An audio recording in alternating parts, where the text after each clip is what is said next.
Welcome back to my new blog. আর আগের ভিডিওটাতে আমাকে সবাই প্রচুর প্রচুর ভালোবাসা দিয়েছো, তার জন্য অনেক অনেক থ্যাংক ইউ। তারপরে বাবা বলে দিল আমাকে খুব মিষ্টি লাগছে, আর পিছনের ব্যাকগ্রাউন্ডটা একটু ইগনোর করো, কারণ আমরা তো গরিব গাইস। আর তারপরে টোটো করে চলে এসেছিলাম দুই বান্ধবী মিলে চন্দননগর। ও না না না না, সরি গাইস, অশোকনগর হবে, আমিও জানি, আবার মতো তোমরাও আর কি ভুল ভেবেছো। যাই হোক, এই যে ভুতুড়ে হাসিটা দিলাম, একটু পরে ভূতই দেখতে যাব। তোমরা দেখো সাথে সাথে আমার ভিডিওটা। আমি তো ভিডিওটা এডিট করতে করতেও নিজেই হাসছি যে আমি এত মজা করেছি ভূতের প্যান্ডেলটা দেখতে গিয়ে। এই যে সেই ভূতের প্যান্ডেল, আমরা দুজনও ভূত, আমরা দেখতে গেছিলামও ভূত, মানে কি সুন্দর না ব্যাপারটা।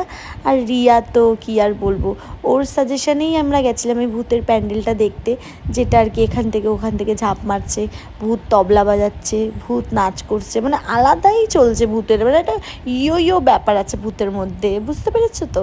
তারপরে রিয়ার তো অবস্থা ভীষণ খারাপ, ভূত ওর কোলে উঠছে, ও ভূতের কোলে উঠছে, আর দুজনকেই মনে হচ্ছে আমাকে কোলে নিয়ে আর কি হাঁটতে হবে, কারণ ওরা বয়ফ্রেন্ড গার্লফ্রেন্ড হয়ে গেছিলো কিছুক্ষণের জন্য। কি আর বলবো, আমাকে তো নখ দিয়ে ঠ্যামচি দিয়ে মানে একাকার। দেখো দেখো, তোমরা দেখেছো তো, মানে দুইজন মনে হচ্ছে ইন এ রিলেশনশিপে চলে গেছে, মানে যা শুরু করেছিল। আর এই ভাইটা বলছে দিদি লাইট অফ করো, দিদি লাইট অফ করো। আমরা আর কি বলবো, আমি যে আমরা বাড়ির পাশের লোক, একদম চুপ কর। বলছে তাহলে কাঠ কোথায়, আমি কাঠটা আর কি বলবো, ভূতের কাছে রেখে এসেছি। যাই হোক, তারপরে রিয়ার অবস্থা ভীষণ খারাপ, একটু বসে আর কি নিজেকে নিয়ে একটু ভাবছিল বয়ফ্রেন্ডকে ছেড়ে আসার শোকটা আর কি।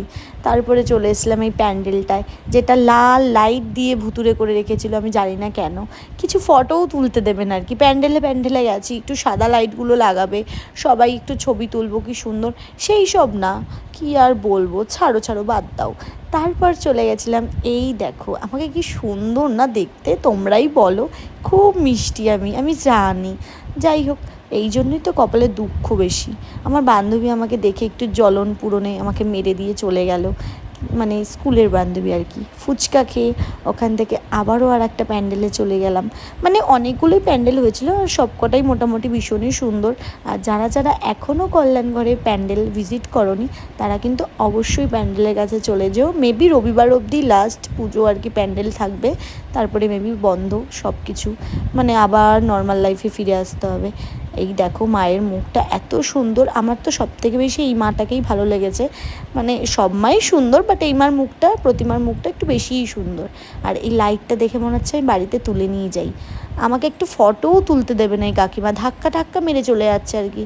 তারপরে ফটো তো তুলতে পারলাম না, তাই একটু ভিডিওই করে নিই। এই যে কাকুও ধাক্কা মেরে দিয়ে চলে গেল, মানে আমার কপালটাই আজকে ধাক্কা কপাল আর কি। তারপরে তো ফটো তুলতে পারলাম না, একটু ভিডিওই করে নিলাম আর কি। দেন ওখান থেকে সেবা সমিতির মাঠে চলে এসেছিলাম। মনে হয় ঠিকই নামটা বললাম, যদি ভুল ত্রুটি হয়ে থাকে আমাকে ক্ষমা করে দিও। আর মানে যদি ঠিক নাম বলে থাকি তাহলে কমেন্টে আর একবার করে তোমরা জানিয়ে যেও যে হ্যাঁ ঠিক নামটাই বলেছি। তারপরে এই যে এই প্রতিমাটা দেখে এখান থেকে ঢুকে পড়েছিলাম ডিরেক্ট মেলায়, কারণ মেলাতে তো যেতেই হবে, আর রিয়াকে তো মানে ঘুরতেই হবে, সব দোকান আর কি, কিছু কিনুক আর না কিনুক। এই যে চলে গেছিলো কানের দোকানে, ও একটা কানের কিনবে বলে, কিন্তু কেনেনি। তারপরে ওখান থেকে আবার একটু এই যে আচারের মতো একটা লজেন্স ছিল, দুজনকে একটু খাইয়ে ফ্রির মাল আর কি টেস্ট করতে দিয়েছিল। খেয়ে দিয়ে ওখান থেকে বেরানোর সময় আমার বান্ধবীর সাথে দেখা হয়ে গেছিলো, এই যে বান্ধবীর লজ্জা পেয়েছে। তারপরে আমি মানে 3টে জিনিস কিনেছি, এই যে আংটিটা ও কিনেছে, আর আমি একটা কানের কিনেছি, একটা ব্রেসলেট কিনেছি। দেন ওখান থেকে আজকের মতো এইটুকুই, টাটা।